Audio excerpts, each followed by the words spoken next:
Curry is the NBA's greatest disruptor. Herd starts now. Here we go on a Monday. This is The Herd. Wherever you may be and however you may be listening, we are live in Los Angeles on iHeartRadio, Fox Sports Radio, and FS1 right here. 1 hour from now, where Colin is right, where Colin is wrong. I'm just trying to rebound this week. A lot of wrongs last week. Just trying to rebound, bailing a lot of water a week ago on that segment. And Joy Taylor is joining me, fresh up another vacation weekend. You went to Miami. It looks like you went to Miami.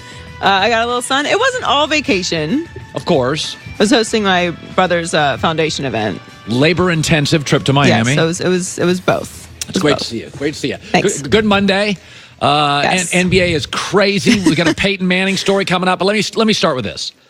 Is that one of the things I've noticed in my career, and I think Joy and I have talked about this before, we are now in the affirmation era, not the information era. It used to be I could present you with data and stats and win an argument, and it doesn't work that way. Liberals go to this channel, conservatives go to that channel. I can give you data. People just live in echo chambers. It's very frustrating. It's one of the reasons I don't take calls anymore. You could present me with a fact, I'd be going, oh, that's interesting. I'll change my mind. I can't change anybody's mind anymore. Nobody can change anybody's mind. And it wears me out. And Steph Curry is a great example of this. So Steph Curry, if 15 years ago, I would have said this. So there's going to be this guy that comes into the NBA, right? He's going to essentially eliminate the center position. What is he, a wizard, a sorcerer? No, he's just a player. What do you mean eliminates it?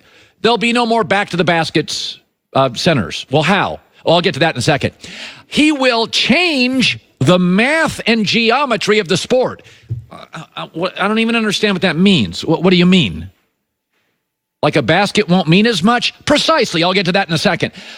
He will change college basketball and every gym in the country with every 13-year-old who now practices. And you'd be like, Game of Thrones, sorcerer, what is this? His name is Steph Curry. He's eliminated the back-to-the-basket center. He's made teams smaller as humans get bigger. He's changed the math of the sport. And oh, by the way, now, this is what basketball looks like at the college, high school, and AAU level. And I guarantee you by the beginning of next year, here's what you'll say. Yeah, Harden's better than Steph. Yeah, I'm more of a Westbrook guy. Really? I love Michael Jordan. Did he change the math? I love Magic Johnson. Did he eliminate centers? And by the way, if you want to see this meteor called Steph Curry, information over affirmation, he's on TV again tonight without the best player on the team, right? Are we sure KD's better than Steph? KD didn't eliminate centers. KD didn't change the math. KD didn't change gyms. Folks, we all know of the term called disruptors. Like the most famous is Uber's disrupted the taxi industry. For years and years, you get off an airport or you go somewhere in New York or LA or any city in America, you get taxi, and then Uber. I just go on my phone, and now the idea of getting in a taxi for a lot of people is like, well, why? I can just do an Uber. They go where I want to go. It's a cleaner car, blah, blah, blah. We also know that Netflix has done this to television, been a disruptor. Amazon's done this for retail. We've talked about this before, right? They're disruptors. Could I make the argument? And I'm not counting Jackie Robinson with social ramifications. I'm just talking the actual game. Steph's the greatest disruptor, certainly in basketball, in sports history. I mean, Tom Brady didn't change the way football's played. I mean, Mike Trout's good and stuff. So was Willie Mays and Mickey Mantle. They didn't change the way the game was played. It is remarkable that Steph Curry, half of you would take Harden over him. Half of you would take Westbrook. Are we watching the same thing? Are we? Think about this. Dwight Howard. Now think about this. I can remember when Dwight Howard was 16 years old and I got a call from a guy named Brian Berger, worked at Nike. He said, there's this kid, there's this center. Oh my God, he's going to change the game. Dwight Howard 10 years ago, that was the last time he made an all-star game. And it was ironically, or coincidentally, the first time Steph made an all-star team. Dwight Howard was your classic back to the basket. 22 points, 15 rebounds, shot blocker. Remember his shoulders? He didn't look like anybody else. And he's the taxi. And Steph was the Uber. Now you look at Dwight Howard, his last 8 years, it's like 4 teams, 4 years. It's not that Dwight Howard shrunk. He got less skilled. He was less talented. I mean, he had some surgeries, but he became the taxi, and Steph was the Uber. Andre Iguodala was saying it yesterday. He said, Curry and Draymond Green, they're Brady and Gronk. They're Brady and Gronk.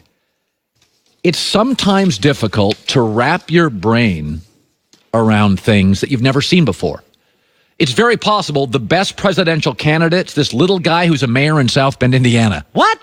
He's not a governor. He's not in the military. He's not a titan. He's a mayor in South Bend. Well, guy got a standing ovation yesterday in a rival network, right?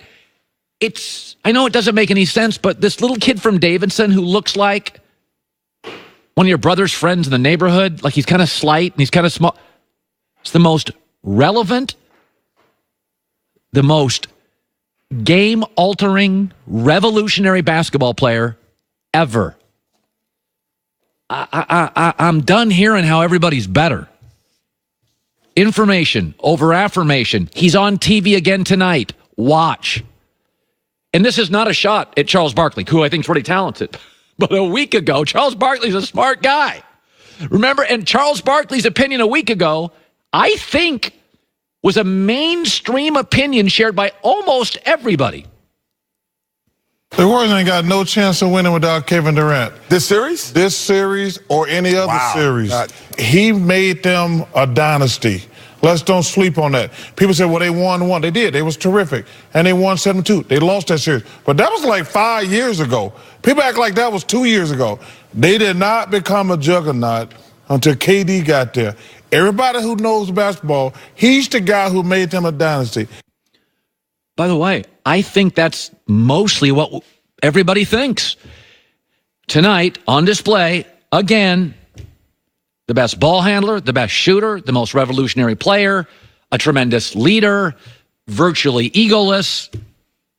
I know it doesn't fit what you think the best player in the world should look like or the most important player, but Steph Curry's it. Let me shift gears to this. This is crazy, right? Crazy fun. Peyton Manning, according to a story this morning, rumors flying that the New York Jets are pursuing Peyton Manning. All right, let's establish a couple things. Peyton Manning is great. Peyton Manning is smart. Peyton Manning could run a company. And then let me establish this. I think it'd be a bad move. It's almost disrespectful now. People say this all the time. That guy is smart. She's really smart. Those people are smart. But are they experts? Do we understand how hard it is to be an expert at one thing? Michael Jordan was great at one thing. He tried the second, baseball. Then he tried a third, being a front office executive.